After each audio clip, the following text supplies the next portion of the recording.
Making your silo calculations for the geometry of your silo. To start working on your calculations, go to your projects list here on the projects page, find the project you'd like to work on, and click on Edit. Notice that this brings us to a page with 3 headings right here. So we need to edit these 3 things for our silo calculations: the geometry, the loads, and the laminate thickness. You can see each section in the headings on the top of this page. First, we're going to build up the geometry of our silo. We're going to work on the silo from the top down, starting with the cover. We need to select a preset cover. If you click on the drop down, you'll notice quite a few different options here. So there's 5 options, including the option to not have a cover. These covers are according to the standard. Next, we indicate whether or not the silo is ventilated. Basically, this question is there a pipe ventilating the silo into the atmosphere? Yes or no? Our silo is ventilated. And last but not least, we need to select a cover material. Remember, when you put your material into your materials list, this is where you can indicate which material the cover is made from.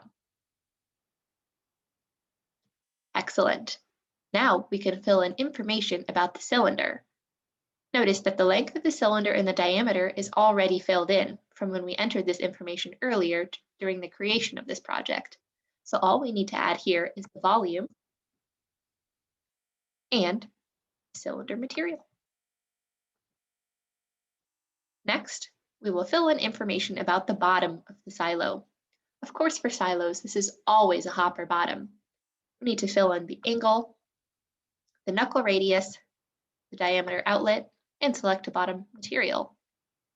Please note that you can also fill in 0 if there is no knuckle radius. That is always an option here with Amphora. Next, let's explore the different type of support options. There are a few different options you can choose from here. For example, a skirt on supports, or a fully supported skirt, or a support with ring girder on legs. The information that we need to fill in here depends on the type of support which we select. So, for a fully supported skirt, we'd need to fill in the height above ground level, the length of the skirt, the width of the opening, and the support material. So for the width of the opening, let's say that your silo has a door. We enter some information here. We also need to enter the door portal stiffness. But let's say that our silo doesn't have a door, then we'd put 0 there. The option disappears. And of course, you need to enter the material used for production. That's just one of the options. However, we also have the skirt on supports. We need to fill in the height above ground level. So this would be the height of the support legs. We need to fill in the length of the skirt, the number of support legs, the width of each support leg, and the support material that we're going to be using. And our last option, the support with ring girder on legs.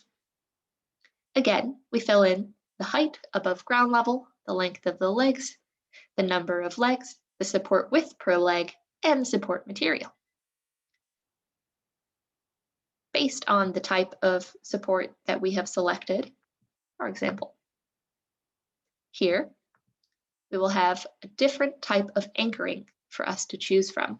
So here are all the options that are possible, such as anchoring bracket laminated, anchoring bracket bolted, clamp bracket on ring, bolts through skirt with lever, and bolted to construction. So based on the type of anchoring used, again, we need to enter different information for each of these different options.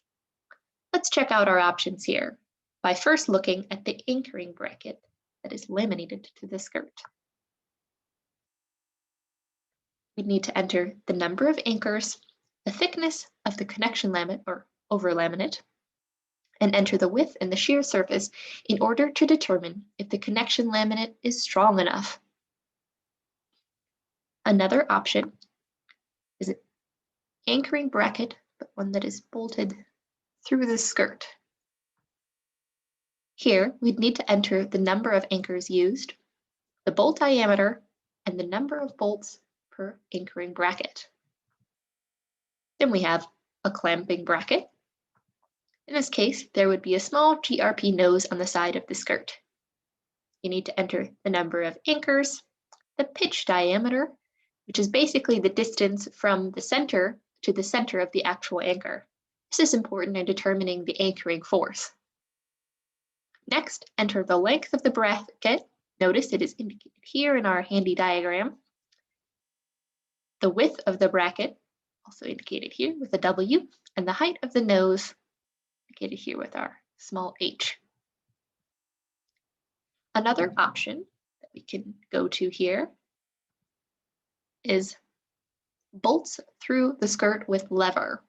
For this type of anchoring, you would need to fill in the number of anchors, the bolt diameter, the pitch diameter of bolts, the length of the bracket, and the number of bolts per anchor. So first, let's make sure for our tutorial that we have filled in the support that we'd like to use.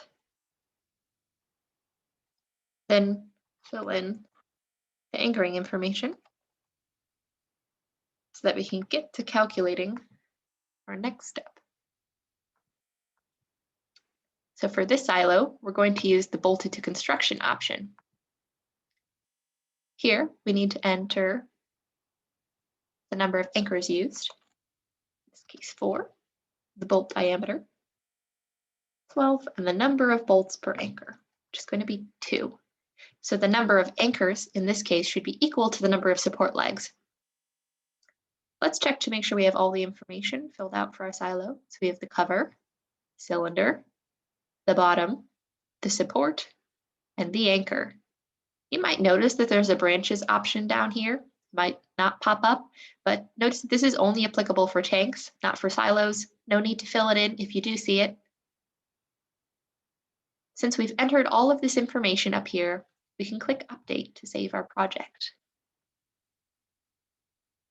Now that this has been saved, we are ready to start calculating the loads. You can check out our next tutorial to learn how to calculate the loads for your silo.